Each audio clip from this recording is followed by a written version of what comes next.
ദൈവത്തിരുനാമത്തെ സ്തുതിക്കുന്നു. ബഹുമാന്യ കർത്താവിന്റെ ദാസന്മാർക്കും ദൈവജനത്തിനും ക്രിസ്തുവേശുവിൽ വന്ദനങ്ങൾ. കർത്തൃപാദങ്ങളിലേക്ക് നമുക്ക് ഒരുമിച്ച് അടുത്തു വരുവാൻ ഇന്നും ഇങ്ങനെ അവസരം കർത്താവ് നൽകിയല്ലോ. ദൈവത്തിന്റെ സ്നേഹത്തിനായിട്ട് ദൈവത്തെ മഹത്വപ്പെടുത്തുന്നു. നമ്മൾ വെളിപ്പാട് പുസ്തകം 20-ാമത്തെ അധ്യായം 4, 5, 6 വാക്യങ്ങളാണ് ഇപ്പോൾ ധ്യാനിക്കുന്നത്. ഇന്നലെ നമ്മൾ പഠിച്ച വിഷയത്തോടനുബന്ധിച്ച് എന്തെങ്കിലും ചോദ്യം ഉണ്ടെങ്കിൽ ചോദിക്കാം, ഇല്ലെങ്കിൽ നമുക്ക് മുൻപോട്ട് പോകാം.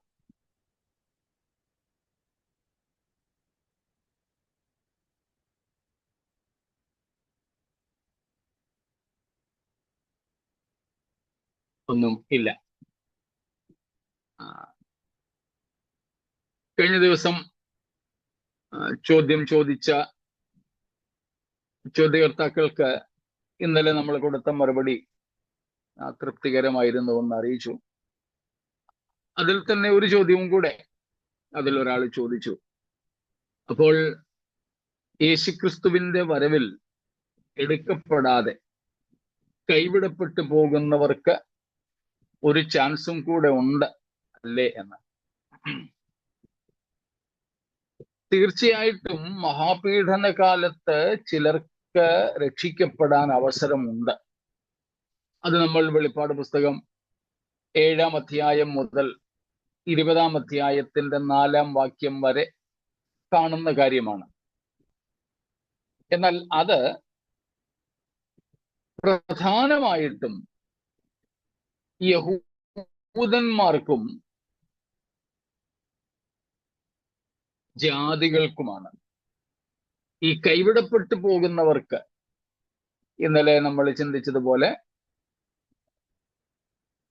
മത്തായിയുടെ സുവിശേഷം 7-ാം അധ്യായം 21 തൊട്ട് 23 വരെയുള്ള വാക്യങ്ങളിൽ യേശുക്രിസ്തു തന്നെ പറഞ്ഞതുപോലെ ശുശ്രൂഷകന്മാർ, പ്രസംഗകന്മാർ, പ്രവാചകന്മാർ, അത്ഭുത വരപ്രാപ്തന്മാർ, വലിയ വലിയ ക്രൂസേഡേഴ്സ്, വലിയ വലിയ പ്രസംഗകർ, ഈ മെഗാ പ്രീച്ചേഴ്സ് ഒക്കെ ആണല്ലോ അവിടെ പറയുന്ന ആൾക്കാർ. അവരിൽ പലരും തള്ളപ്പെടുന്നതായിട്ട് ബൈബിൾ വ്യക്തമാക്കുന്നുണ്ട്. എന്നാൽ അങ്ങനെ തള്ളപ്പെടുന്നവർക്ക് വീണ്ടും ഒരവസരം ഉണ്ട് എന്ന് ഉറപ്പിച്ചു പറയാൻ നമുക്ക് തെളിവുകളില്ല. എന്നാൽ മഹാപീഡന കാലത്ത് യഹൂദന്മാരിൽ നിന്നും യഹൂദേതരരിൽ നിന്നും ധാരാളം പേർ രക്ഷിക്കപ്പെടും എന്നുള്ളത് നമ്മൾ കണ്ടു കഴിഞ്ഞു. വെളിപ്പാട് പുസ്തകം 7-ാം അധ്യായം 4 തൊട്ട് 8 വരെയുള്ള വാക്യങ്ങളിൽ നിന്ന് യഹൂദന്മാരുടെ കൂട്ടത്തിലെ മുദ്രിതഗണത്തെ കുറിച്ച് കാണുന്നുണ്ട്. അതുപോലെ തന്നെ വെളിപ്പാട് പുസ്തകം 1-ാം അധ്യായം 7-ാം വാക്യത്തിലും കഴിഞ്ഞ ദിവസങ്ങളിൽ നമ്മൾ ചിന്തിച്ച സഖരിയ പ്രവചനം 12-ാം അധ്യായവും 14-ാം അധ്യായവും ഒക്കെ ആസ്പദമാക്കിയും യഹൂദന്മാർ മൊത്തമായി അന്ന് രക്ഷിക്കപ്പെടും എന്നുള്ളതുമൊക്കെ നമ്മൾ കണ്ടു. അതുകൂടാതെ വെളിപ്പാട് പുസ്തകം 7-ാം അധ്യായം 9 മുതൽക്കുള്ള വാക്യങ്ങളിൽ നിന്ന് ജാതികളിൽ നിന്നുള്ള വലിയൊരു സമൂഹം, എണ്ണമറ്റ സമൂഹം കർത്താവിന്റെ രാജ്യത്തിലേക്ക് പ്രവേശിക്കുന്നതായിട്ടും നമ്മൾ കാണുന്നുണ്ട്. എന്നാൽ അതിനകത്ത് ഈ കൈവിടപ്പെട്ടു പോകുന്നവർ ഉണ്ടാകുമോ എന്ന് എടുത്തു പറയാനായിട്ട് നമുക്ക് രേഖകളൊന്നുമില്ല. എന്റെ ശ്രദ്ധയിൽ ഇതുവരെ പെട്ടിട്ടില്ല. അങ്ങനെ വല്ലതും ആരുടെയെങ്കിലും ശ്രദ്ധയിൽ ഉണ്ടെങ്കിൽ ഓർപ്പിച്ചാൽ സന്തോഷമേ ഉള്ളൂ. പിന്നെ മാനുഷികമായിട്ട് ഊഹിക്കുകയാണ്. വേദപുസ്തക വാക്യങ്ങളുടെ അടിസ്ഥാനത്തിലല്ല. ചിലപ്പോൾ ഇങ്ങനെ തള്ളപ്പെടുന്ന പ്രസംഗകരോ പാസ്റ്റേഴ്സോ പോലും ഉണ്ടാവും. അവർ ചിലപ്പോൾ ഇനിയും നമ്മൾ പ്രസംഗിച്ചതും കാര്യങ്ങളും ഒക്കെ ശരിയായിരുന്നു, ഇനി ഇത്രയ്ക്കിത്ര നാളെ ഉള്ളൂ, മരിച്ചാലും വേണ്ടില്ല എന്നും പറഞ്ഞ് അവര് ഒരു തീരുമാനത്തിലേക്ക് എത്തിയാൽ കർത്താവ് അവരെ തടയുമോ എന്ന് എനിക്ക് സംശയമുണ്ട്. അതിന് സാധ്യതയില്ല. പക്ഷേ വിഷയം ഇന്ന് പരിശുദ്ധാത്മാവ് നമുക്ക് തുണനിന്ന് വചനത്തിന്റെ പ്രകാശനം തന്ന് കൂട്ടായ്മയ്ക്കും വിശുദ്ധ ജീവിതത്തിനും എല്ലാ അനുകൂല സാഹചര്യങ്ങളും ഒരുക്കി തന്ന് നമ്മെ നടത്തുന്ന ഈ കാലത്ത് കർത്താവിന് വേണ്ടി നിൽക്കുവാൻ കഴിയാത്തവർ അന്ന് എങ്ങനെ നിൽക്കും എന്നുള്ളത് സംശയാസ്പദമാണ്. കൂടാതെ അങ്ങനെയുള്ളവർക്ക് നമ്മൾ റോമാലേഖനത്തിൽ നിന്നും 1-ാം അധ്യായം 20 മുതൽക്കുള്ള വിശേഷിച്ച് 24, 26, 28 വാക്യങ്ങളിൽ നിന്നൊക്കെ പഠിച്ചിട്ടുള്ളതുപോലെ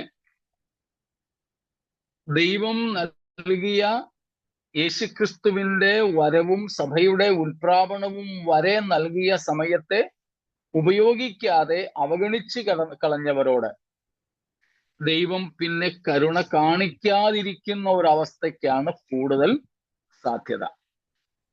അവരെ നികൃഷ്ട ബുദ്ധിക്ക് ഏൽപ്പിച്ചിട്ട്, അശുദ്ധിക്കും അവമാനത്തിനും ഏൽപ്പിച്ചിട്ട്, അവർക്ക് ഇനിയും രക്ഷിക്കപ്പെടാനായിട്ട് ഒരു അവസരമില്ലാതെ അവരോടുള്ള ദൈവത്തിന്റെ കൃപയും ദൈവത്തിന്റെ ദയയും അവസാനിച്ച് കളഞ്ഞതായിട്ട് കാണുന്നതായിരിക്കും കൂടുതൽ ഉത്തമം. അതുകൂടാതെ ഇനിയല്ല, ഇങ്ങനെ കൈവിടപ്പെട്ടു പോകുന്നവർക്ക് ഒരു അവസരം കൂടെ ഉണ്ടെന്നെങ്കിരുന്നോട്ടെ. അങ്ങനെയാണെങ്കിലും അന്നെനിക്കൊരവസരം കിട്ടുമെന്നും പറഞ്ഞ് ഇന്ന് ഉഴപ്പാൻ നമുക്കാർക്കും പറ്റുകയില്ല. കാരണം കർത്താവ് എപ്പോൾ വരുമെന്നോ, കർത്താവ് വന്ന് സഭ എടുത്തു കഴിഞ്ഞിട്ടും എനിക്കൊരവസരം കിട്ടുമെന്നോ ഉള്ളതിന് ഒരു ഉറപ്പും ഇല്ലാത്തത് കൊണ്ട് അങ്ങനെ ഒരു അവസരം ഉണ്ടാവും, അന്ന് നോക്കിക്കൊള്ളാമെന്നും പറയും ജീവിക്കാൻ ഒരിക്കലും കഴിയുകയും ഇല്ല. അതുകൊണ്ട് ഇത് അവസാന ചാൻസ് ആണ് എന്ന നിലയിൽ തന്നെ ജീവിക്കുന്നതാണ് വചനത്തോടെ കൂടുതൽ അടുത്തിരിക്കുന്ന ഒരനുഭവം.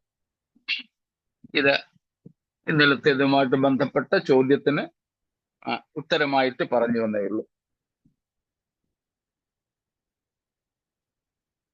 മറ്റെന്തെങ്കിലും ചോദിക്കാനോ പറയാനോ ആർക്കെങ്കിലും ഉണ്ടെങ്കിൽ അവസരമുണ്ട്. ഇല്ലെങ്കിൽ അല്ല, അന്ന് അവസരം കിട്ടിയെന്ന് പറഞ്ഞാൽ ജീവിച്ചിരിക്കണ്ടായോ? നമ്മൾ അതാ പറഞ്ഞത്. അതെ അതെ, അതാ പറഞ്ഞത്. ഇനിയിപ്പോ അങ്ങനെ ഒരു അവസരം ഉണ്ടെങ്കിൽ പോലും അന്ന് ഞാൻ കാണും, നമ്മൾ കാണും എന്ന് പറയാൻ ഒരു ഗ്യാരണ്ടി ഇല്ല. അതുകൊണ്ട് ആ അവസരം ഉണ്ടെങ്കിൽ പോലും അതിനുവേണ്ടി കാത്തിരിക്കരുത്. അത് ദോഷത്വമായിരിക്കും.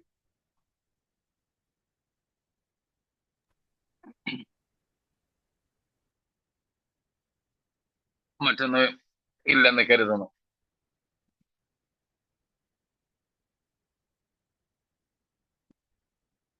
എങ്കിൽ ശരി, നമ്മൾ ഇന്നലെ പുനരുത്ഥാനം, ആ പുനരുത്ഥാനത്തിന്റെ 2 അവസ്ഥകൾ, 2 വിധത്തിലെ പുനരുത്ഥാനങ്ങൾ, അതിന് രണ്ടിനും പറയപ്പെടുന്ന വിഭിന്ന പേരുകൾ, ഇവയായിരുന്നു ചിന്തിച്ചുകൊണ്ടിരുന്നത്. ദ്രവത്വത്തിലേക്കും അദ്രവത്വത്തിലേക്കുമുള്ള പുനരുത്ഥാനം എന്ന ആദ്യത്തെ പിരിവ്. അതിൽ അദ്രവത്വത്തിലേക്ക് ഉള്ള പുനരുത്ഥാനത്തെ പിന്നെയും 2ആയിട്ട് തിരിച്ചു. ഒന്നാം പുനരുത്ഥാനമെന്നും ഒടുവിലത്തെ പുനരുത്ഥാനമെന്നും. ഒടുക്കത്തെ നാളിൽ ഉള്ള പുനരുത്ഥാനമെന്നാണ് നമ്മൾ യോഹന്നാൻ 11-ാമത്തെ അധ്യായത്തിൽ മാർത്ത യേശു കർത്താവിനോട് പറഞ്ഞ് നാം കാണുന്നത്. അത് നമ്മൾ എഴുതിയില്ലായിരുന്നു എന്ന് എനിക്ക് തോന്നുന്നേ. ഒടുക്കത്തെ നാളിൽ എൻ്റെ സഹോദരൻ ലാസർ ഉയർക്കും എന്ന നിലയിൽ മാർത്ത പറയുന്നത് നമ്മൾ അവിടെ കാണുന്നുണ്ട്. അപ്പം Pastor, can you please repeat? ഏതാ പറഞ്ഞ കാര്യം ഒന്നുകൂടെ റിപ്പീറ്റ് ചെയ്യാം. നമ്മൾ ഇന്നലെ നോക്കിക്കൊണ്ടിരുന്നത് പുനരുത്ഥാനം അദ്രവത്വത്തിലേക്ക് അഥവാ അക്ഷയതയിലേക്ക്, അമർത്യതയിലേക്ക് ഉള്ള പുനരുത്ഥാനം. ആ പുനരുത്ഥാനത്തെ പിന്നെയും നമ്മൾ രണ്ടായിട്ട് തിരിച്ചു. നമ്മൾ എന്നല്ല, ബൈബിൾ തിരിക്കുന്നു എന്നുള്ളതാണ്. അത് നമ്മൾ ആ ബൈബിൾ ഉപദേശത്തെ നമ്മൾ സ്വീകരിക്കുന്നു. അതുകൊണ്ട് നമ്മുടേതായ ഒരു ഉപദേശമല്ല ഇവിടെ വേദപുസ്തകം പറയുന്നത് നമ്മൾ മനസ്സിലാക്കുന്നേ. അതിൽ ഒന്നാമത്തേത് വിശുദ്ധന്മാരുടെ പുനരുത്ഥാനവും രണ്ടാമത്തേത് മരിച്ച എല്ലാവരുടെയും പുനരുത്ഥാനവും. അപ്പം അതില് യോഹന്നാൻ 11:24 വാക്യം വായിച്ചാട്ടെ. 11:24. മാർത്ത അവനോട്, ഒടുക്കത്തെ നാളിലെ പുനരുത്ഥാനത്തിൽ അവൻ ഉയർത്തെഴുന്നേൽക്കുമെന്ന് ഞാൻ അറിയുന്നു എന്ന് പറഞ്ഞു. ഒടുക്കത്തെ നാളിലെ പുനരുത്ഥാനം, the resurrection of the last day അല്ലെ, ഇംഗ്ലീഷിൽ അങ്ങനെ ആയിരിക്കും, ലാസ്റ്റ് ഡേ എന്നായിരിക്കും. ഇത് ഒന്നാം പുനരുത്ഥാനത്തിൽ വരുന്ന കാര്യമല്ലേ? ഇത് പൊതുവായിട്ടുള്ളതാണ്. ഇങ്ങനെയുള്ള ഒരു വേർതിരിച്ച പഠനം അല്ലെങ്കിൽ മനസ്സിലാക്കൽ അന്നത്തെ വിശുദ്ധന്മാർക്ക് ഇല്ലായിരുന്നു. അതുകൊണ്ട് ഇതിനെ നമുക്ക് പൊതു പുനരുത്ഥാനം എന്ന് മാത്രമേ മനസ്സിലാക്കാൻ പറ്റൂ. ഇതൊരു സെപ്പറേറ്റ് ഇതായിട്ട് ചെയ്യുന്നോ അതോ? സെപ്പറേറ്റ് അതാ ഞാൻ ആയിട്ട് ചോദിച്ചത്. അതായിരുന്നു എനിക്ക് മനസ്സിലാകാഞ്ഞത്. അതുകൊണ്ട് സെപ്പറേറ്റ് ആയിട്ടല്ല, പൊതുവായ സകല മരിച്ചവരും ഉയർത്തെഴുന്നേൽക്കും എന്ന പൊതുവിശ്വാസം. കാരണം അല്ല, അപ്പൊ അത് second resurrection of the dead എന്നുള്ളതിനകത്ത് വരുന്നതല്ലേ? പൊതുവായിട്ടുള്ളതാണ്, എല്ലാവരുടെയും പൊതുവായ വിശ്വാസമായിരുന്നു അത്. അതാ ഞാൻ പറഞ്ഞു വരുന്നത്. യേശുക്രിസ്തു ഇത് പറഞ്ഞ് പഠിപ്പിക്കുന്നത് വരെയും യഹൂദന്മാർക്കിടയിൽ പൊതുവായിട്ടുള്ള വിശ്വാസം മരിച്ചവർ ഉയർക്കും എന്ന ഒരു പൊതുധാരണ മാത്രമായിരുന്നു. അത് വിശുദ്ധന്മാരെന്നും അശുദ്ധന്മാരെന്നുമുള്ള വ്യത്യാസം കൂടാതെ എല്ലാവരും ഉയർക്കും.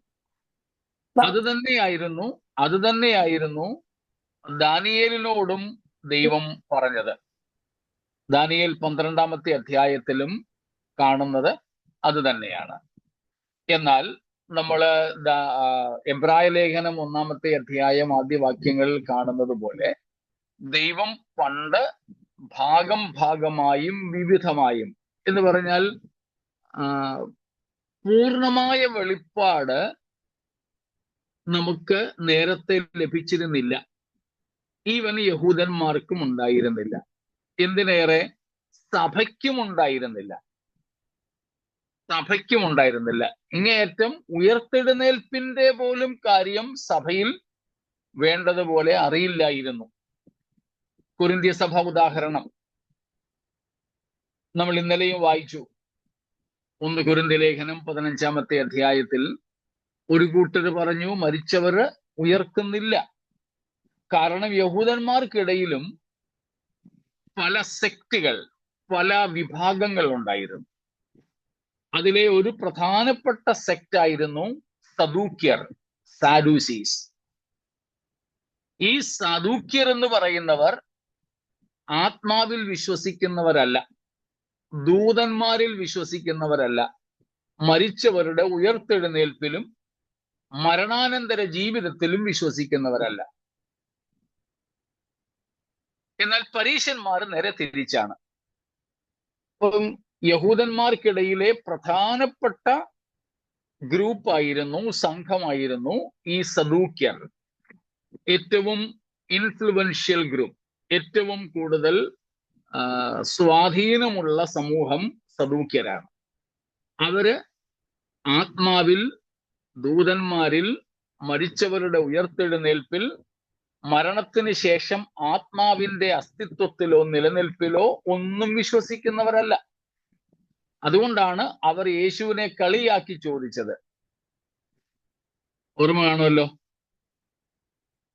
7 സഹോദരന്മാർ ഉള്ളവരിൽ ഏറ്റവും മൂത്തയാള് കല്യാണം കഴിച്ചു, മക്കളില്ലാതെ മരിച്ചുപോയി. അപ്പോൾ യഹൂദ നിയമം അനുസരിച്ച് ഇളയാള് ഈ വിധവയെ, ചേട്ടന്റെ വിധവയെ കല്യാണം കഴിക്കണം. എന്നിട്ട് ആദ്യം പിറക്കുന്ന കുഞ്ഞ് ചേട്ടന്റെ പേരിലായിരിക്കണം. ഇങ്ങനെ ഉള്ള ഒരു വിശ്വാസം യേശുവിനെ കളിയാക്കാൻ വേണ്ടി ചോദിച്ച. പുനരുത്ഥാനം ഇല്ലെന്ന് വിശ്വസിക്കുന്ന സദൂക്യരാണോ എന്ന് ചോദിക്കുന്നത്. അപ്പം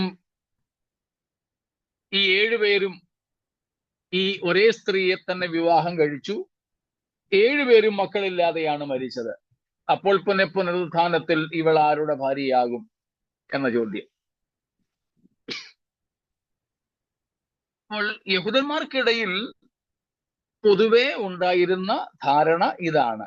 ഒരു കൂട്ടര് പുനരുത്ഥാനത്തിലേ വിശ്വസിച്ചിരുന്നില്ല, രണ്ടാമത്തെ കൂട്ടർ വിശ്വസിച്ചിരുന്നു. എന്നാൽ ഇന്ന് നാം അറിയുന്നത് പോലെ ഒരു ശരിയായ കാഴ്ചപ്പാടോ വെളിപ്പാടോ അതിനെ സംബന്ധിച്ചില്ലായിരുന്നു. ഒടുക്കത്തെ നാളിൽ ഉയർത്തെഴുന്നേൽക്കും എന്ന ഒരു ധാരണ മാത്രം. അത് ഒന്നാം പുനരുത്ഥാനമായിട്ടോ രണ്ടാം പുനരുത്ഥാനമായിട്ടോ അതിനെ കാണാൻ പറ്റില്ല. ഒരു പൊതു പുനരുത്ഥാനത്തിലെ വിശ്വാസമായി മാത്രമേ കാണുവാനായിട്ട് സാധിക്കത്തുള്ളൂ. എന്നാൽ പിന്നീടാണ് ഇപ്പം കൊരിന്ത്യ സഭയിൽ അതുപോലെ തന്നെയാണ് പുനരുത്ഥാനമില്ലെന്ന് വിശ്വസിച്ചിരുന്ന ഒരു കൂട്ടർ. തെസലോനിക്ക സഭയിൽ അയ്യോ ഞങ്ങളുടെ എല്ലാവരും മരിച്ചു പോയല്ലോ, ഇനിയിപ്പം യേശു വരുമ്പോ എങ്ങനെയാകുമെന്ന ആശങ്ക. അപ്പോൾ ദൈവസഭാംഗങ്ങൾക്ക് തന്നെ 1-ാം നൂറ്റാണ്ടിലെ ദൈവസഭയ്ക്ക് തന്നെ പുനരുത്ഥാന വിഷയത്തിൽ വ്യക്തമായ ഒരു കാഴ്ചപ്പാട് ഇല്ലായിരുന്നു. അത് മനസ്സിലാക്കിയാണ് അപ്പോസ്തലന്മാർ ദൈവിക വെളിപ്പാടിനാൽ ഈ വിഷയങ്ങളെ ഇന്ന് നാം അറിയുന്നത് പോലെ കൃത്യമായി വിവരിച്ചു തന്നത്. അതുകൊണ്ടാണ് നമുക്കിന്ന് ഇതിനെ രണ്ടായിട്ട് ഇങ്ങനെ തരംതിരിച്ച് പഠിക്കാൻ കഴിയുന്നത്. ഇതുപോലെ അവർക്ക് ആദ്യ നൂറ്റാണ്ടിലെ സഭയ്ക്ക് പോലും വേണ്ടത്ര ഗ്രാഹ്യം ഇല്ലായിരുന്നു. അതുകൊണ്ട് ഈ ഒടുക്കത്തെ നാളിലെ പുനരുത്ഥാനം എന്ന് പറയുന്നത് നമുക്ക് പൊതുവായ പുനരുത്ഥാനമായിട്ട് കണക്കാക്കാമെന്ന്. അതിനെ രണ്ടിലും വേണമെങ്കിൽ നമുക്ക് ചേർക്കാം എന്ന് മാത്രം.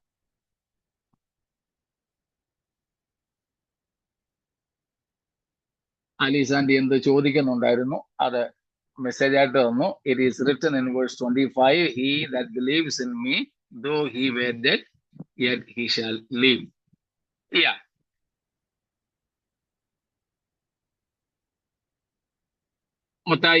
യോഹന്നാൻ 11:25 വാക്യത്തെയാണ് ആലിസാൻഡി എടുത്ത് പറഞ്ഞിരിക്കുന്നത്.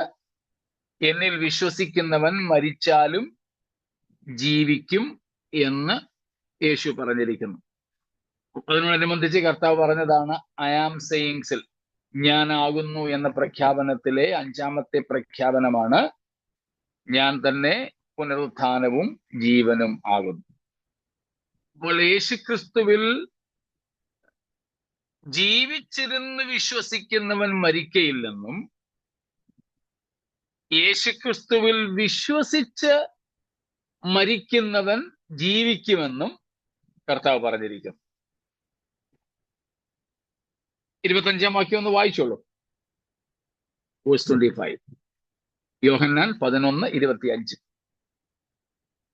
യേശു അവളോട്, ഞാൻ തന്നെ പുനരുത്ഥാനവും ജീവനും ആകുന്നു. എന്നിൽ വിശ്വസിക്കുന്നവൻ മരിച്ചാലും ജീവിക്കും. ജീവിച്ചിരുന്ന് എന്നിൽ വിശ്വസിക്കുന്നവൻ ആരും ഒരു നാളും മരിക്കയില്ല. 2 കാര്യങ്ങളാ. ഒടുവിലത്തേത് ആദ്യം പറയാം. ജീവിച്ചിരുന്ന് എന്നിൽ വിശ്വസിക്കുന്നവൻ ആരും ഒരു നാളും മരിക്കയില്ല. അത് ഏത് മരണത്തെ കുറിച്ചാ പറയുന്നേ? ശാരീരിക മരണത്തെ കുറിച്ചാണോ? അല്ല. അല്ല, അല്ല, അല്ല. യേശുക്രിസ്തുവിൽ നമ്മൾ ഒരുവൻ ജീവനോടിരിക്കെ വിശ്വസിച്ചാലും ശാരീരികമായി നമ്മൾ മരിക്കാം. അപ്പം ആ പറയുന്നത് ശാരീരിക മരണത്തെ സംബന്ധിച്ചല്ല, ആത്മീയവും നിത്യവുമായ മരണത്തെ സംബന്ധിച്ച. ജീവനോടിരിക്കെ യേശുവിൽ വിശ്വസിക്കുന്ന ഒരാൾക്ക് ആത്മീയ മരണവും നിത്യമരണവും ഇല്ല. രണ്ടാം ഭാഗം, ഇത് ഒടുവിലത്തെ ഭാഗം. ഇതിന് തൊട്ടു മുമ്പ് യേശു പറഞ്ഞത്, എന്നിൽ വിശ്വസിക്കുന്നവൻ മരിച്ചാലും ജീവിക്കും. അവിടെ മരിച്ചാലും എന്ന് പറയുന്നത് എന്നിൽ വിശ്വസിക്കുന്നവൻ ശാരീരികമായി മരിച്ചാലും ആത്മീയമായിട്ടും ജീവിക്കും, അപ്പോൾ തന്നെ ശാരീരികമായിട്ടും ഒരു പുനരുത്ഥാനം ഉണ്ട് എന്നാണ് പറയുന്നത്. അപ്പോൾ യേശുക്രിസ്തുവിന്റെ പഠിപ്പീരുകളിലും അപ്പോസ്തലന്മാരുടെ ഉപദേശങ്ങളിലുമാണ് നമുക്ക് ഈ പുനരുത്ഥാനത്തെ കുറിച്ചുള്ള ശരിയായ കാഴ്ചപ്പാട് ലഭിക്കുന്നത്. അതിനു മുമ്പ് യഹൂദന്മാർക്ക് ഇതേ സംബന്ധിച്ചുള്ള കാഴ്ചപ്പാടുകൾ ഇല്ലായിരുന്നു. പഴയ നിയമത്തിൽ കുറെ കാലങ്ങൾ ഒരു പുനരുത്ഥാനത്തിന്റെ പ്രതീക്ഷ പോലും ഉണ്ടായിരുന്നില്ല എന്നുള്ളതാണ് സത്യം.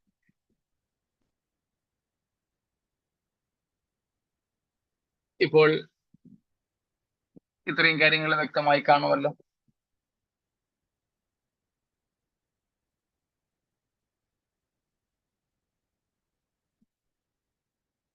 എങ്കിൽ നമുക്ക് മുൻപോട്ട് പോകാം. എന്താണ് ഈ പുനരുത്ഥാനം? What is this resurrection? എന്താ ഈ പുനരുത്ഥാനത്തിന്റെ അർത്ഥം? പുനരുത്ഥാനത്തിന്റെ അർത്ഥം, പുനരുത്ഥാനം എന്ന് പറഞ്ഞാൽ മരണശേഷം ജീവനിലേക്ക് ഉള്ള ഒരു തിരിച്ചുവരവെന്ന് ഏറ്റവും ഹ്രസ്വവും ലളിതവുമായി പറയാം. Returning to life subsequent to death. Returning to life subsequent to death. മരണശേഷം ജീവനിലേക്കുള്ള മടങ്ങിവരവിനെയാണ് പുനരുത്ഥാനം എന്ന് വിളിക്കുന്നത്. Literally it means bringing back, തിരിച്ചു വരുത്തുക, മടക്കി വരുത്തുക. റീഗെയിനിങ് ദി ഓൾഡ്, പഴയതിനെ തിരികെ പ്രാപിക്കുക. കമ്മിങ് ബാക്ക്, തിരിച്ചുവരവ് എന്നൊക്കെയാണ് ഇതിന്റെ അക്ഷരീകമായ അർത്ഥം, അക്ഷരീകമായിട്ടുള്ള അർത്ഥം.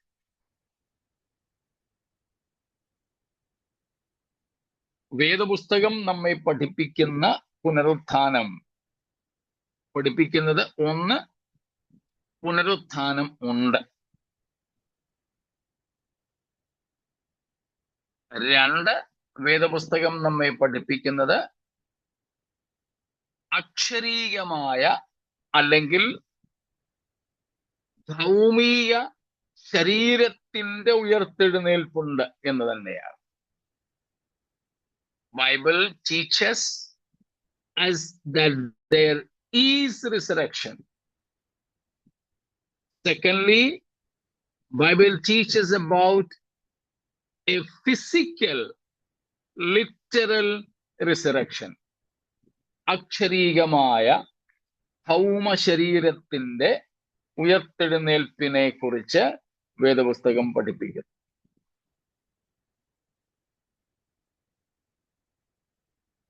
Thirdly, മൂന്നാമതായി, Bible teaches about a literal physical resurrection both of the saints and the wicked, the just and the unjust.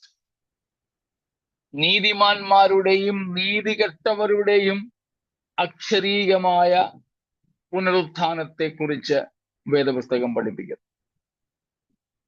നീതിമാന്മാർക്ക് മാത്രമല്ല, നീതികെട്ടവർക്കും, വിശുദ്ധന്മാർക്ക് മാത്രമല്ല, പാപികൾക്കും ഒരു ഉയർത്തെഴുന്നേൽപ്പുണ്ടെന്ന് ബൈബിൾ വ്യക്തമാക്കും.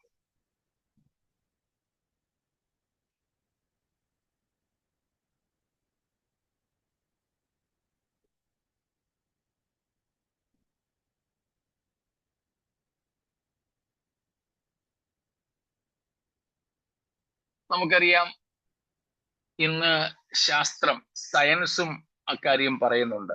എന്ന് വെച്ചാൽ ആറ്റം ഈസ് ഇൻഡിസ്ട്രക്റ്റിബിൾ. തന്മാത്രകളെ, ആറ്റത്തെ നശിപ്പിക്കാൻ കഴിയില്ല. രൂപമാറ്റം ഉണ്ടാകാം, എന്നാൽ അസ്തിത്വത്തെ ഇല്ലാതാക്കാൻ കഴിയില്ല എന്ന് സയൻസും പഠിപ്പിക്കുന്നു.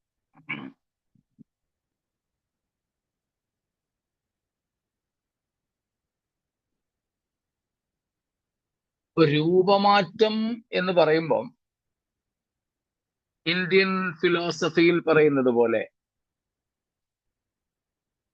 ഈച്ച ചത്ത് ഒരു പൂച്ചയായി ഇടുന്നു എന്നുള്ളതല്ല.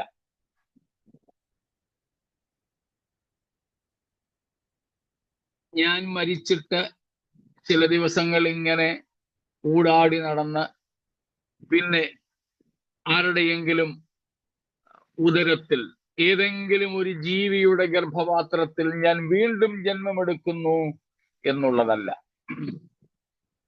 കാരണം ആത്മാവിന്റെ അമർത്യതയിലും മരണാനന്തര ജീവിതത്തിലും വിശ്വസിക്കുന്ന ലോക മതങ്ങൾ ഈ നിലകളിലുമൊക്കെ ഈ മരണാനന്തര ജീവിതത്തെ കുറിച്ച് പഠിപ്പിക്കുന്നുണ്ട്.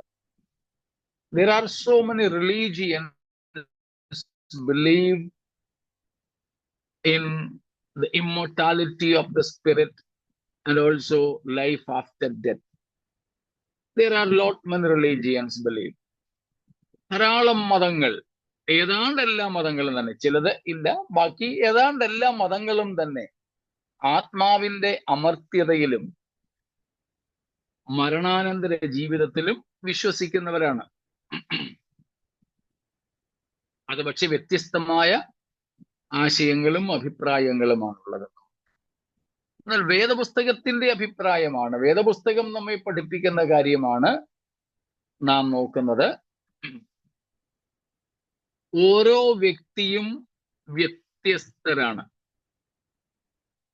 വേദപുസ്തകം അനുസരിച്ച് ഓരോ വ്യക്തിയും, every individual is individually different and separate. വ്യക്തിപരമായി ഓരോ വ്യക്തിയും വ്യത്യസ്തരാണ്.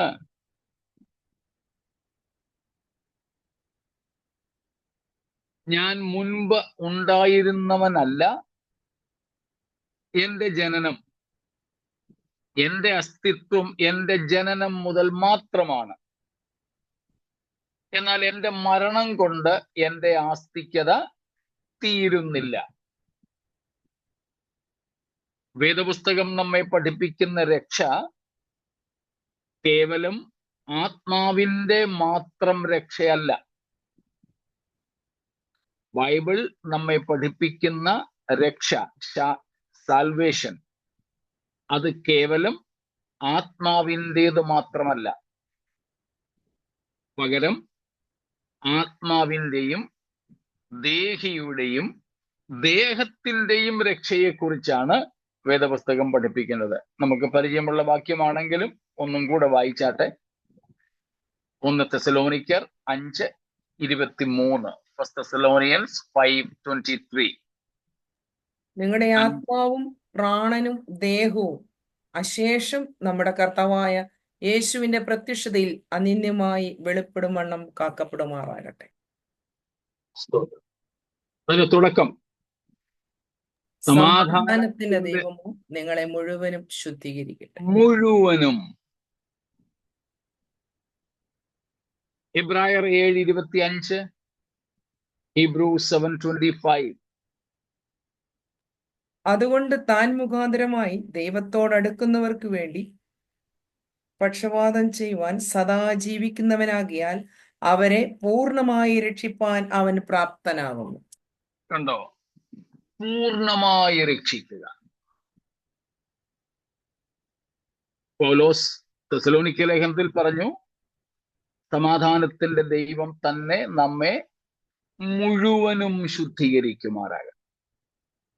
എബ്രായ ലേഖനം 7:25 നമ്മൾ കണ്ടു, പൂർണ്ണമായും രക്ഷിക്കുക.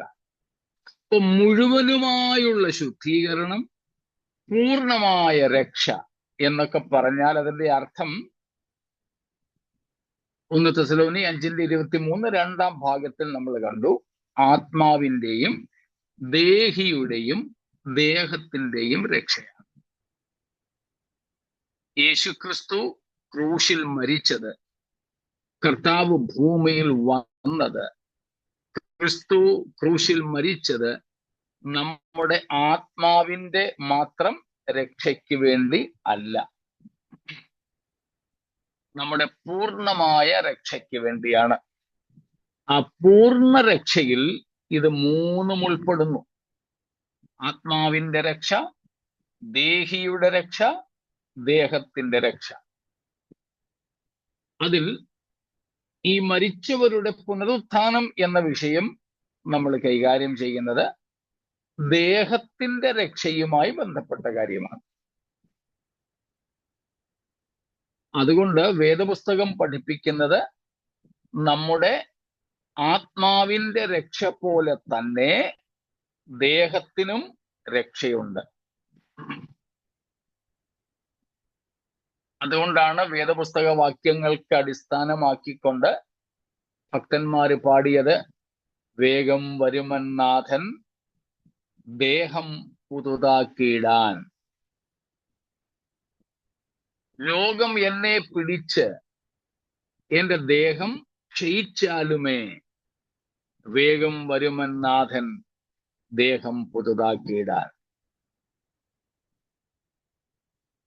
നമ്മുടെ ശരീരത്തിന്റെ രക്ഷയും പ്രധാനപ്പെട്ടതാണ്. പക്ഷെ അതെപ്പോൾ മാത്രമേ സംഭവിക്കൂ? ഉയർത്തെഴുന്നേൽപ്പിൽ മാത്രം. ഉയർത്തെഴുന്നേൽപ്പ് എപ്പോഴാണ് സംഭവിക്കുന്നത്? കർത്താവിന്റെ വരവിങ്കൽ. അതിൽ തന്നെ നമ്മൾ കാത്തിരിക്കുന്നത് ഇന്നലെ പഠിച്ചതുപോലെ ഒന്നാമത്തെ പുനരുത്ഥാനത്തിന് വേണ്ടിയാണ്. അത് സംഭവിക്കുന്നത് കർത്താവ് മണവാളനായി മേഘങ്ങളിൽ വരുമ്പോഴാണ്. മണവാളനായി മേഘങ്ങളിൽ വരുമ്പോഴാണ്. അതുകൊണ്ട് നമ്മൾ കാണുന്നത് പുനരുത്ഥാനം, വേദപുസ്തകം പഠിപ്പിക്കുന്ന ഉയർത്തെഴുന്നേൽപ്പ്, പുനരുത്ഥാനം, അത് അക്ഷരീയമായിട്ടുള്ളതാണ്, ശാരീരികമായിട്ടുള്ളതാണ്. ഓരോ വ്യക്തിയും വ്യത്യസ്തരാണ്. ഒരുവന്റെ ജനനം മുതലാണ് അവന്റെ അസ്തിത്വം. മരണം കൊണ്ട് അവന്റെ അസ്തിത്വം തീരുന്നില്ല. മരണത്തിൽ എന്ത് സംഭവിക്കുന്നു? ആത്മാവും ദേഹിയും ദേഹത്തെ വിട്ടുപോകുന്നു. ആത്മാവും ദേഹിയും ദേഹത്തെ വിട്ടുപോകുന്ന പ്രക്രിയയ്ക്കാണ് മരണം, ശാരീരിക മരണം എന്ന് വിളിക്കുന്നത്. The separation of spirit and soul from the body is defined as death. Separation.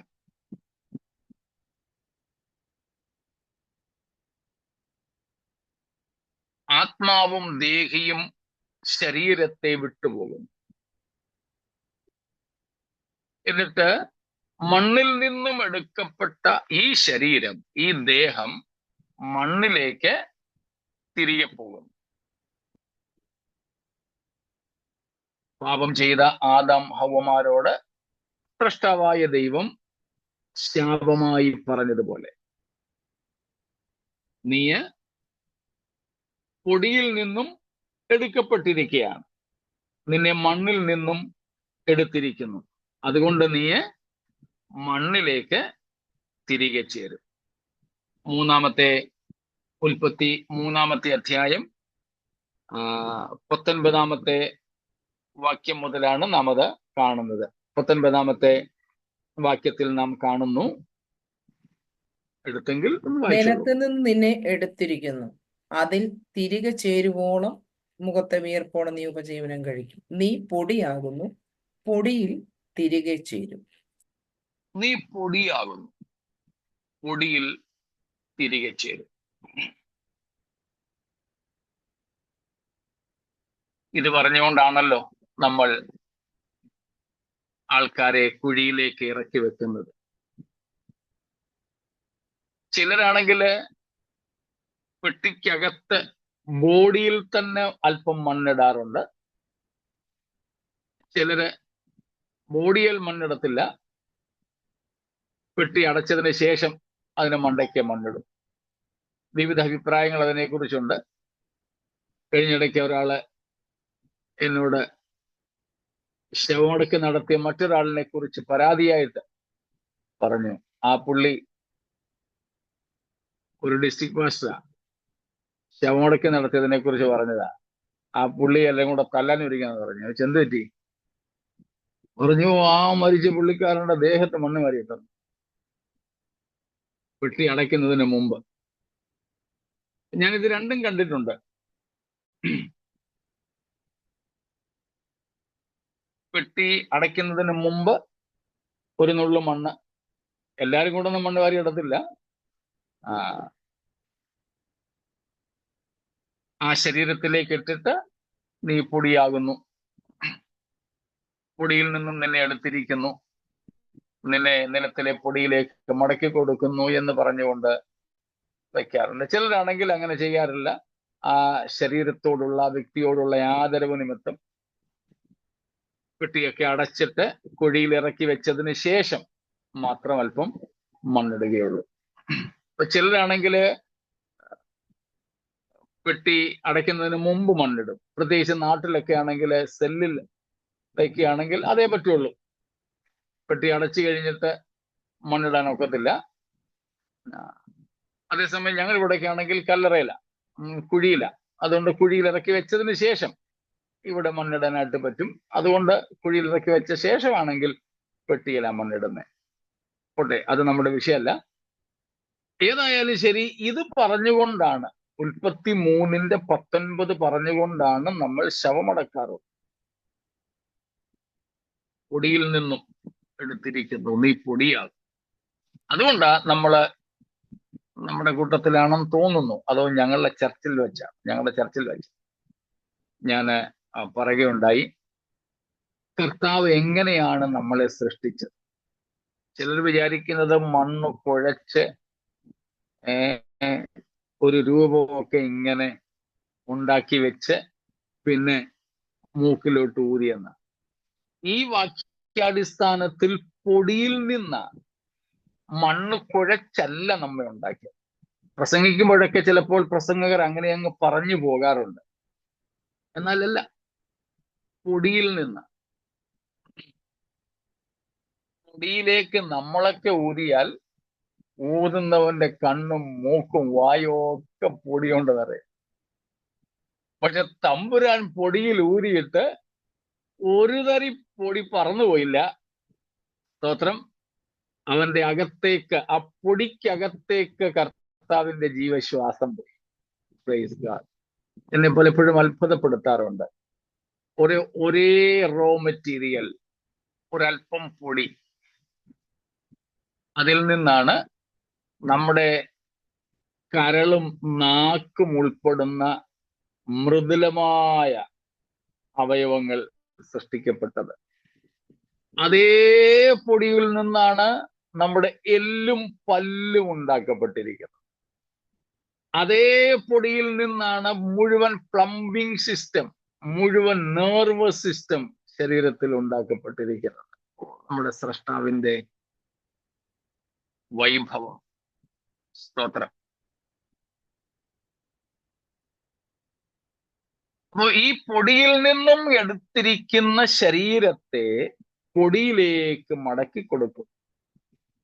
പക്ഷേ പൊടിയിലേക്ക് മടക്കി കൊടുക്കുന്നത് കൊണ്ട് ശരീരം ഇല്ലാതെയാകുന്നുണ്ടോ?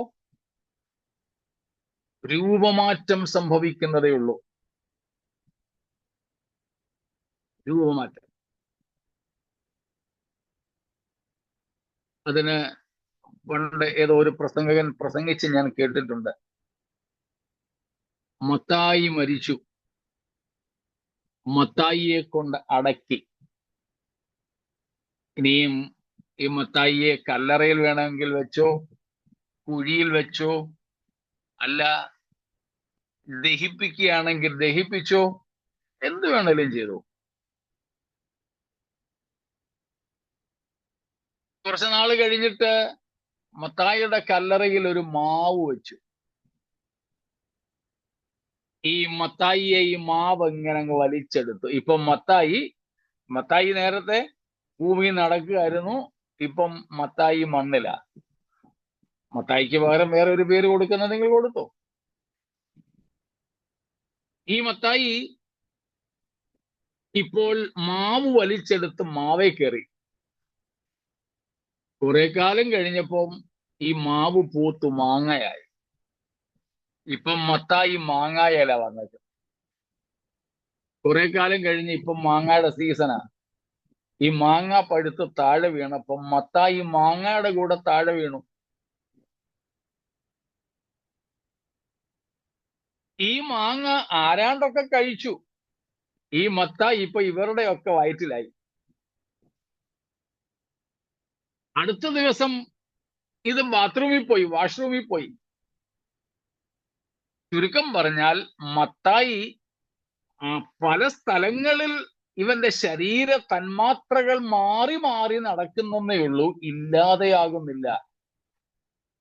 ഇത് മാവേലായാലും മരത്തേലായാലും മാങ്ങായേലായാലും വേറൊരുത്തന്റെ വയറ്റിലായാലും ഒക്കെ കർത്താവ് വരുന്ന സമയത്ത് ഈ മത്തായിയുടെ ചിതറിപ്പോയ തന്മാത്രകളെല്ലാം കൂടെ വീണ്ടും ഒരുമിക്കുകയും പണ്ടെങ്ങോ തന്റെ ദേഹം വിട്ടുപോയ ആത്മാവും ദേഹിയും കൂടെ ഈ തന്മാത്രകളിലേക്ക് മടങ്ങി വരികയും ഈ ശരീരം അമർത്യമായ ശരീരമായി രൂപാന്തരപ്പെടുകയും ചെയ്യും. ഇതിന്റെ പേരാണ് പുനരുത്ഥാനം. സ്തോത്രം. അപ്പം നീതിമാന്മാരുടേതായാലും നീതി കെട്ടവരുടേതായാലും ഉയർത്തെഴുന്നേൽപ്പിൽ പ്രക്രിയ ഇത് തന്നെ, സംഭവിക്കുന്ന രീതി ഇത് തന്നെ. ശരീരം വിട്ടുപോകുന്ന ആത്മാവും ദേഹിയും ശരീരത്തിലേക്ക് മടങ്ങി വരുന്നു.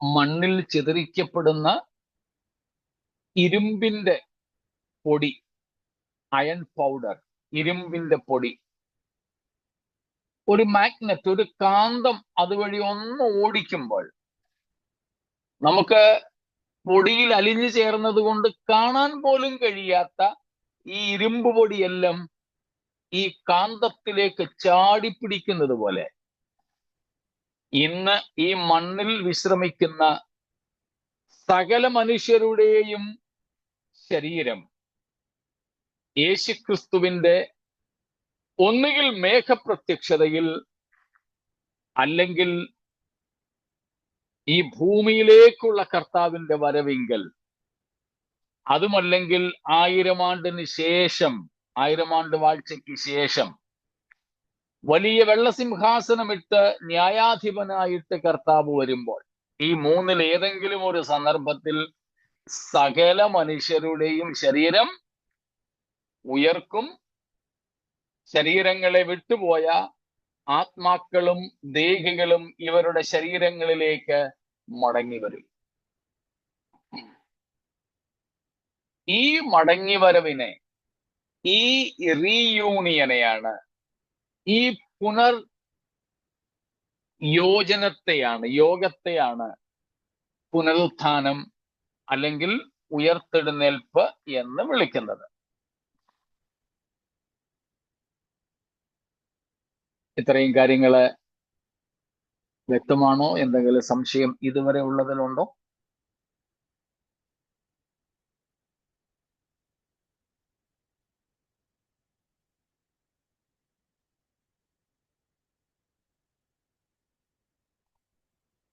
ശരി. ഇങ്ങനെയുള്ള ഒരു അക്ഷരീയ പുനരുത്ഥാനത്തെയാണ് വേദപുസ്തകം പഠിപ്പിക്കുന്നത്.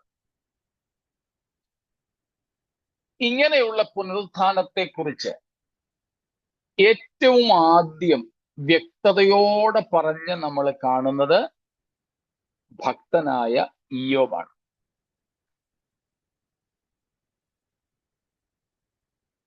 ഒരുപക്ഷെ ഏറ്റവും ആദ്യം എഴുതപ്പെട്ട പുസ്തകം എന്ന നിലയിലും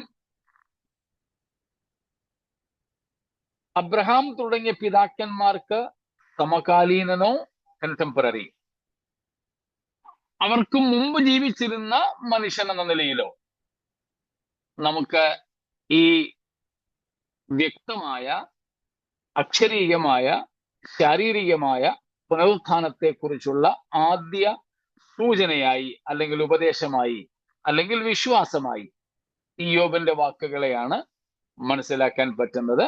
നമുക്കറിയാമല്ലോ, എങ്കിലും ഒന്ന് വായിച്ചു വിട്ടേക്കാം. 19-ാമത്തെ അധ്യായം 25, 26, 27 വാക്യങ്ങൾ.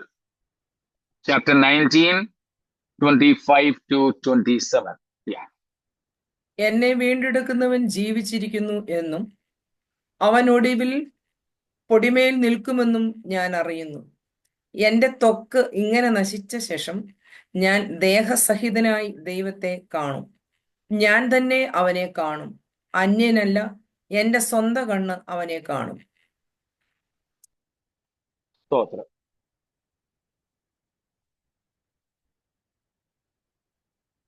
മനഃപ്പാഠമായ വാക്യങ്ങളാണ്. എന്റെ വീണ്ടെടുപ്പുകാരൻ ജീവിച്ചിരിക്കുന്നു, അവൻ ഒടുവിൽ പൊടിമേൽ നിൽക്കും. പൊടിമേൽ നിൽക്കും എന്നുള്ളതിന് ഇംഗ്ലീഷിൽ കൊടുത്തിരിക്കുന്നത് ഭൂമിമേൽ നിൽക്കും. ഓണർ, ഭൂമിമേൽ നിൽക്കുമെന്ന്. എന്റെ ത്വക്ക് ഇങ്ങനെ ക്ഷയിച്ച്, ശരീരം ക്ഷയിച്ച് മരിച്ച് ഞാൻ മണ്ണിൽ മറഞ്ഞാലും അന്ന് എന്റെ വീണ്ടെടുപ്പുകാരൻ ഭൂമിയിൽ വരുമ്പോൾ ഞാൻ ദേഹസഹിതനായി അവനെ കാണും. അപ്പൊ ശാരീരികമായ വീഴ്ചകളൊന്നുമില്ലാത്ത, ബലഹീനതകളൊന്നുമില്ലാത്ത ഒരു ശാരീരിക ഉയർപ്പിനെ കുറിച്ച് നമുക്കിവിടെ കാണുവാൻ സാധിക്കും. അന്യനല്ല, സ്വന്തം കണ്ണാൽ.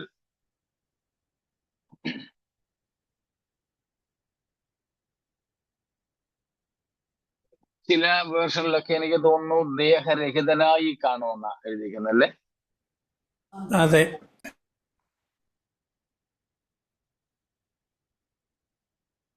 മലയാളത്തിൽ തന്നെ ചില അച്ചടിയിലൊക്കെ ദേഹസഹിതനായിട്ടതാണ്.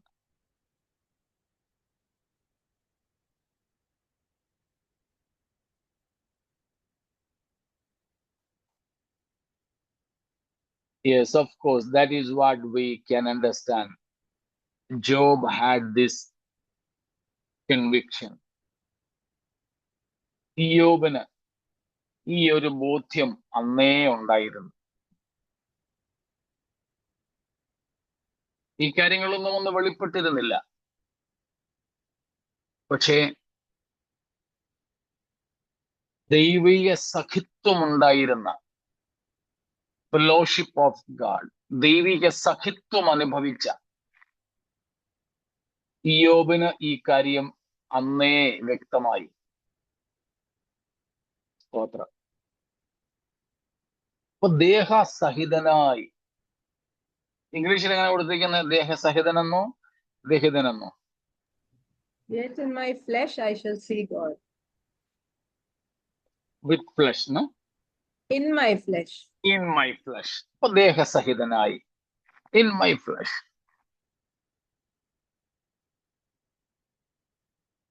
അന്യനല്ല. ഞാനതിനെ ഇങ്ങനെയാ മനസ്സിലാക്കുന്നത്.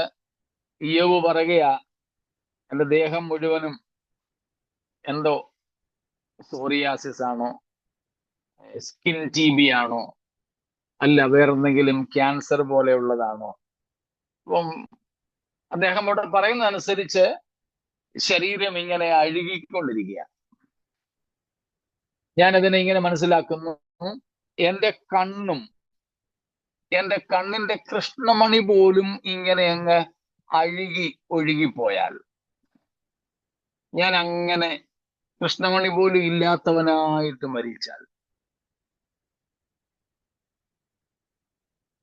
സാരമില്ല. അന്ന് എന്റെ വീണ്ടെടുപ്പുകാരൻ ഭൂമിമേൽ നിൽക്കുന്ന അന്ന് ഞാൻ ദേഹസഹിതനായിട്ട് അവനെ കാണും. സ്വന്തം കണ്ണുകൊണ്ട് ഇന്ന് ഒഴുകിപ്പോകുന്ന കണ്ണ് എനിക്ക് തേജസ്സോടെ അക്ഷയതയോടെ തിരികെ ലഭിച്ചിട്ട് ആ കണ്ണുകൊണ്ട് തന്നെ ഞാൻ അവനെ കാണും. അപ്പം എന്തുമാത്രം അക്ഷരീയമായ ഒരു പുനരുത്ഥാനത്തിന്റെ പ്രത്യാശയായിരുന്നു തനിക്കുണ്ടായിരുന്നത്. സ്തോത്രം. After my skin, even this body has been destroyed. Then from my flesh or without it, I shall see God. Amplified versionil, ദേഹം ഉള്ളവനായോ ദേഹമില്ലാത്തവനായോ ഞാൻ അവനെ കാണുമെന്ന്. എന്നാൽ ഇവിടെ നമുക്ക് കൂടുതൽ അർത്ഥപൂർണമായി മനസ്സിലാക്കാൻ കഴിയുന്നത് അക്ഷരീയമായ ദേഹത്തോടുകൂടെ കർത്താവിനെ കാണുന്നത്. ഇതാണ് കർത്താവ് നമുക്ക് ബൈബിളിൽ നൽകിയിട്ടുള്ള പുനരുത്ഥാനത്തെ കുറിച്ച് ഉള്ള ഉപദേശം.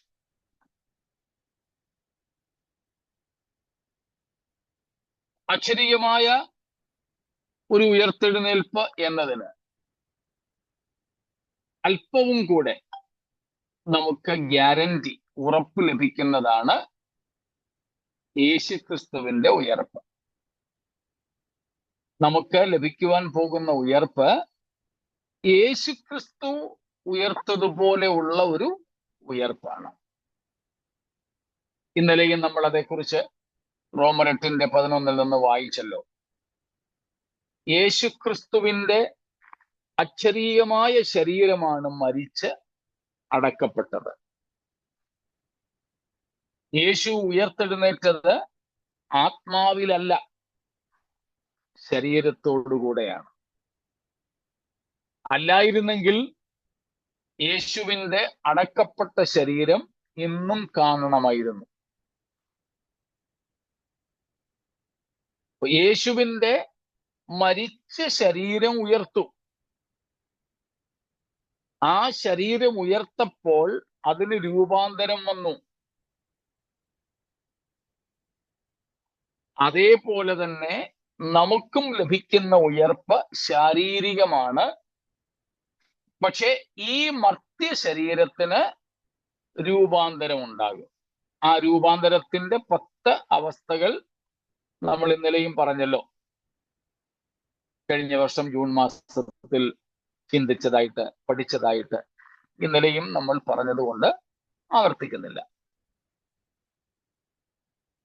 അപ്പോൾ യേശുക്രിസ്തു ഉയർത്തെഴുന്നേറ്റതുപോലെ അക്ഷരീയവും ശാരീരികവുമായ ഒരു പുനരുത്ഥാനം നമുക്കുമുണ്ട്.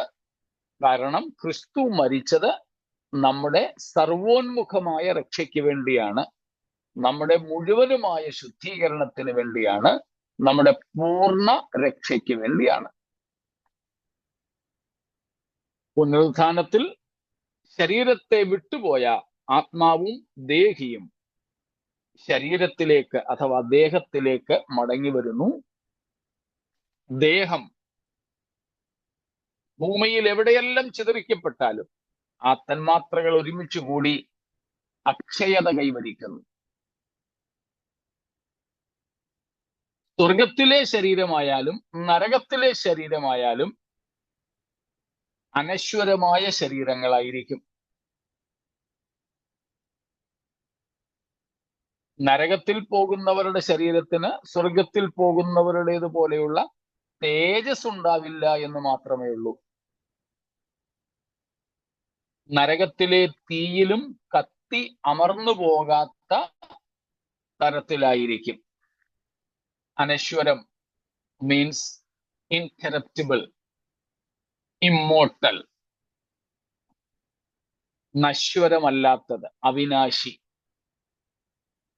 ഇൻഡിസ്ട്രക്റ്റബിൾ.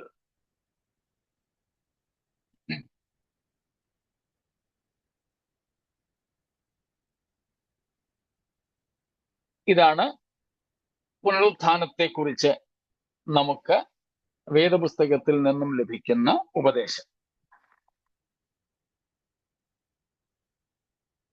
ഏറ്റവും വലിയ തെളിവ് യേശുക്രിസ്തുവിന്റെ ഉയർത്തെഴുന്നേൽപ്പ് തന്നെയാണ്. യേശുവിന്റെ ഉയർത്തെഴുന്നേൽപ്പിനെ കുറിച്ച് നമുക്കറിയാം.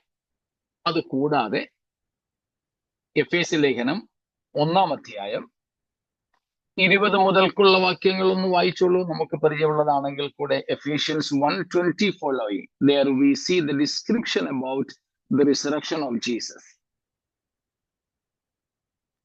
അങ്ങനെ അവൻ ക്രിസ്തുവിലും വ്യാപരിച്ചു, അവനെ മരിച്ചവരുടെ ഇടയിൽ നിന്ന് ഉയർപ്പിക്കുകയും സ്വർഗത്തിൽ തന്റെ വലത്ത് ഭാഗത്ത് എല്ലാ വാഴ്ചയ്ക്കും അധികാരത്തിനും ശക്തിക്കും കർത്തൃത്വത്തിനും ഈ ലോകത്തിൽ മാത്രമല്ല വരുവാനുള്ളതിലും വിളിക്കപ്പെടുന്ന സകല നാമത്തിനും അത്യന്തം മീതെ ഇരുത്തുകയും സർവവും അവന്റെ കാൽ കീഴാക്കി വെച്ചു.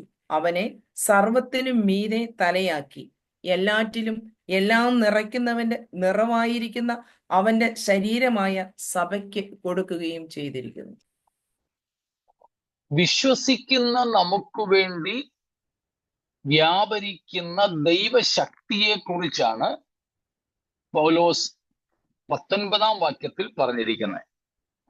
എഫേസ്യർ 1:19 വിശ്വസിക്കുന്ന നമുക്ക് വേണ്ടി പ്രവർത്തനക്ഷമമായിരിക്കുന്ന, അതാണ് വ്യാപരിക്കുന്ന ദൈവശക്തിയെ കുറിച്ച്.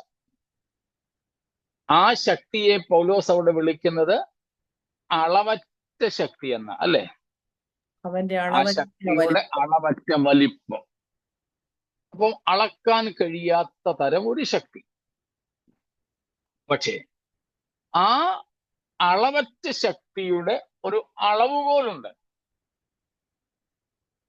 The power of God working for those who believe is immeasurable in its measure. It's immeasurable power of God. Even though it is immeasurable, it can be measured with a particular measurement. And that measurement is how that power of God worked in the resurrection of Jesus. വിശ്വസിക്കുന്ന നമുക്ക് വേണ്ടി വ്യാപരിക്കുന്ന എന്ന് വെച്ചാൽ പ്രവർത്തനക്ഷമമായിരിക്കുന്ന ശക്തി അളവറ്റതാണ്.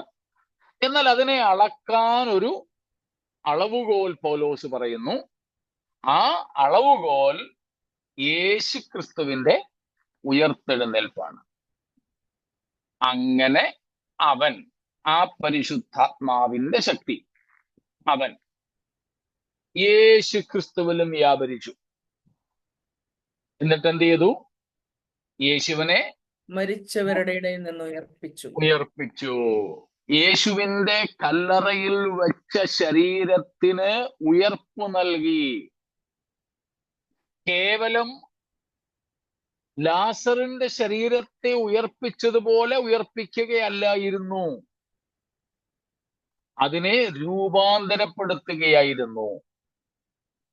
രൂപാന്തരപ്പെടുത്തിയിട്ട് അതിനെ തേജസ്കരിച്ചു. എന്നിട്ട് അതിനെ സ്വർഗത്തിലേക്ക് കൊണ്ടുപോയി. പിതാവിന്റെ മഹിമയുടെ വലഭാഗത്ത് ഇരുത്തി. സകല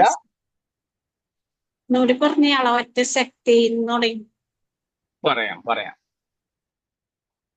19 വാക്യത്തിൽ എഫേസ്യർ 1 17, 18, 19 വാക്യങ്ങൾ പൗലോസിന്റെ ഇടയ പ്രാർത്ഥനയാണ്. എനിക്ക് ഏറെ ഇഷ്ടപ്പെട്ട ഒരു വിഷയമാണ് പൗലോസിന്റെ ഇടയ പ്രാർത്ഥനകൾ എന്നുള്ളത്. പോളയിൻ പാസ്റ്ററൽ പ്രയേഴ്സ്. പൗലോസിന്റെ ഇടയ പ്രാർത്ഥന, പാസ്റ്റർ എന്ന നിലയിൽ പൗലോസിന്റെ പ്രാർത്ഥന.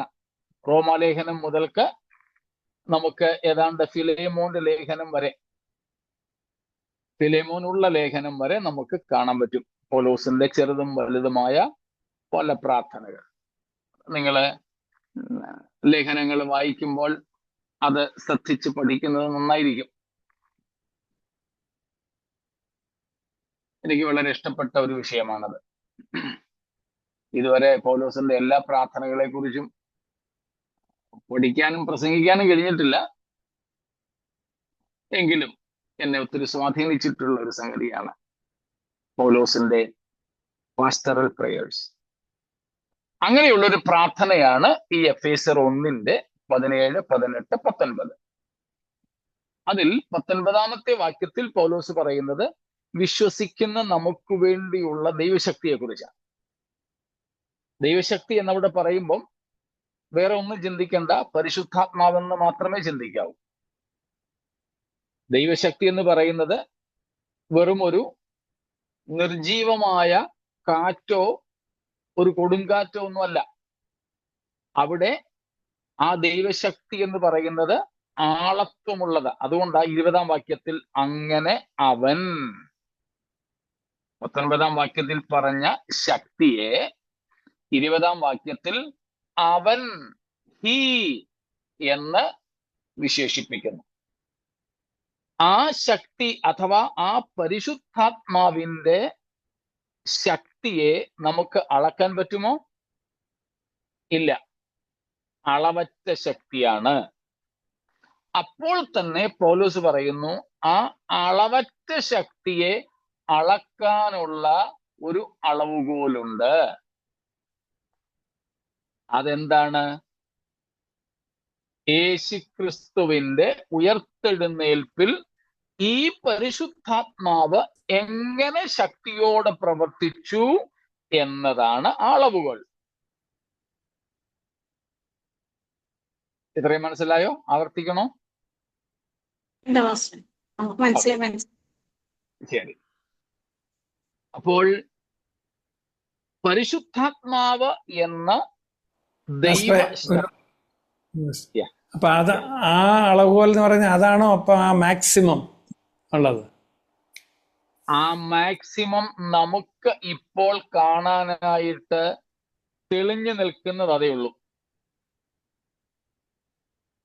അതിനും അപ്പുറം പ്രവർത്തിക്കാനായിട്ട് കഴിയും. തെളിവ് 3-ാം അധ്യായം 20-21 വാക്യങ്ങൾ. എന്നാൽ നാം ചോദിക്കുന്നത് നിക്കണ സുജെ. എന്നാൽ എന്ന് വെച്ചാൽ നമ്മൾ ഈ വാക്യങ്ങൾ നമ്മുടെ ഭൗതിക വിഷയങ്ങൾക്ക് വേണ്ടിയാണ് ഉദ്ധരിക്കാറുള്ളത്. തെറ്റാണത്. പൗലോസ് ഈ എഫേസ്യ ലേഖനത്തിനകത്ത് 2 പ്രാർത്ഥന പ്രാർത്ഥിക്കുന്നുണ്ട്. ഒന്നാമത്തെ പ്രാർത്ഥനയാണ് ഇപ്പോൾ നമ്മൾ 1-ാം അധ്യായം 17, 18, 19 വാക്യങ്ങളിൽ കാണുന്നത്. രണ്ടാമത്തെ പ്രാർത്ഥനയാണ് 3-ാം അധ്യായം 14 മുതൽ 19 വരെ. ഈ 2 പ്രാർത്ഥനകളും പൗലോസ് എഫേസ്യ സഭയ്ക്ക് വേണ്ടി പ്രാർത്ഥിച്ചു. പ്രാർത്ഥന വെറും വാക്കുകളല്ല, പൗലോസിന്റെ മനസ്സിൽ ആഗ്രഹിച്ചതും നനച്ചതും ആണ്. മനസ്സിൽ നനച്ചത്, ചിന്തിച്ചതും ആഗ്രഹിച്ചതും വാക്കുകളായി അല്ലെങ്കിൽ അക്ഷരങ്ങളായി പൗലോസ് ഇവിടെ എഴുതി. എന്നിട്ടും പൗലോസിന് തൃപ്തിയായോ? ഇല്ല, തൃപ്തിയായില്ല. അതിന് പൗലോസ് പറയുകയാണ് 20-ാം വാക്യത്തിൽ, എന്നാൽ, ഇനി വായിച്ചു, എന്നാൽ നാം ചോദിക്കുന്നതിനും നനയ്ക്കുന്നതിനും അത്യന്തം പരമായി ചെയ്യുവാൻ നമ്മിൽ വ്യാപരിക്കുന്ന ശക്തിയാൽ കഴിയുന്നവന്. കണ്ടോ?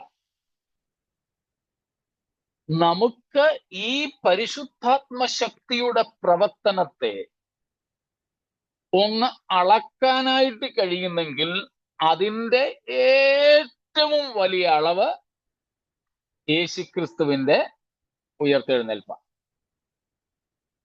എന്നാൽ അത്രയേ ഉള്ളൂ? അല്ല. അതും ഈ പരിശുദ്ധാത്മ ശക്തിയുടെ പരിധിയാണോ? അല്ല. അല്ല. അല്ല. അതിനേക്കാൾ, നമ്മളിപ്പോ ഈ പറഞ്ഞതിനേക്കാളും ഇനിയും നമുക്ക് പറയാൻ ഒക്കാതെ ചിന്തിക്കാൻ പറ്റുന്നതുണ്ടല്ലോ. നമ്മൾ ചിലപ്പോ പറയത്തില്ലേ, മനസ്സിലുള്ളതെല്ലാം ഒന്ന് പറഞ്ഞു പിടിപ്പിക്കാൻ വയ്യ. നമ്മുടെ ആഗ്രഹമോ നമ്മുടെ ചിന്തകളിലോ ഉള്ളതെല്ലാം പറയാൻ നമുക്ക് പറ്റുന്നില്ല. പക്ഷെ നമ്മുടെ നിലവുകളിൽ, ചിന്തകളിൽ പറയുന്നതിനേക്കാൾ കൂടുതലായിട്ടുണ്ട്. ഓരോന്ന് പറയുകയാണ്, നാം ചോദിക്കുന്നതിലും അല്ലെങ്കിൽ ചോദിച്ചതിലും, ഞാൻ കൂട്ടിച്ചേർക്കുന്നു ഈ പറഞ്ഞതിലും, നനയ്ക്കുന്നതിലും, നമുക്ക് ഭാവന കാണാൻ കഴിയുന്നതിലും exceedingly and greatly, അത്യന്തം പരമായി പ്രവർത്തിപ്പാൻ കഴിയുന്നവന്.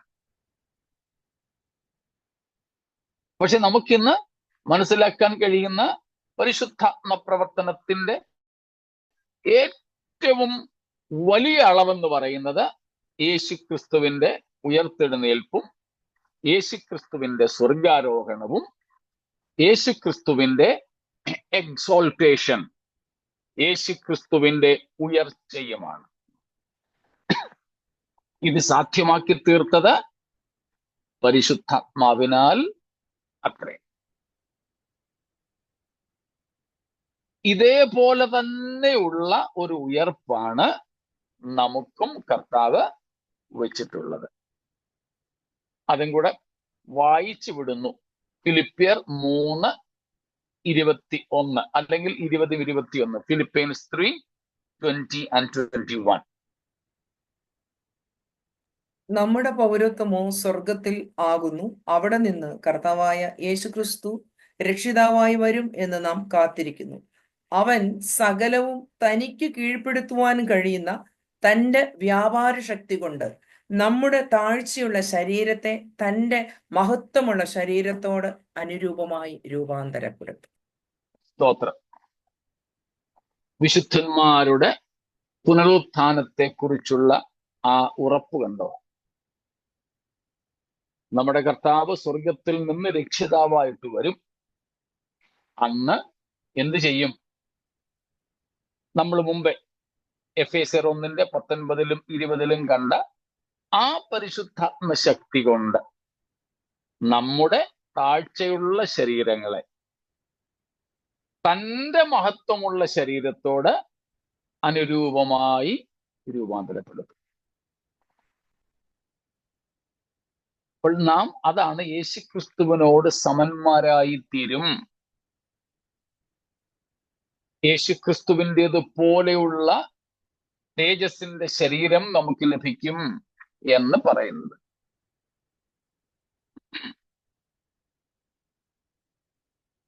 ഇത്രയും വ്യക്തമാണോ? സ്തോത്രം. എങ്കിൽ നമുക്ക് ആ കർത്താവിന്റെ പ്രത്യക്ഷതയ്ക്കായി കാത്തിരിക്കാം. നമ്മുടെയും ഈ താഴ്ചയുള്ള ശരീരം കർത്താവിന്റെ മഹത്വ ശരീരത്തോട് അനുരൂപമായി രൂപാന്തരപ്പെടുന്ന ആ ദിവസത്തിനായി പ്രത്യാശയോടെ വിശുദ്ധ ജീവിതം നയിക്കാം. ആത്മനിറവോടെ നമുക്ക് ജീവിക്കാം. ഈ വചനങ്ങളാൽ ദൈവം നമ്മെ അനുഗ്രഹിക്കും.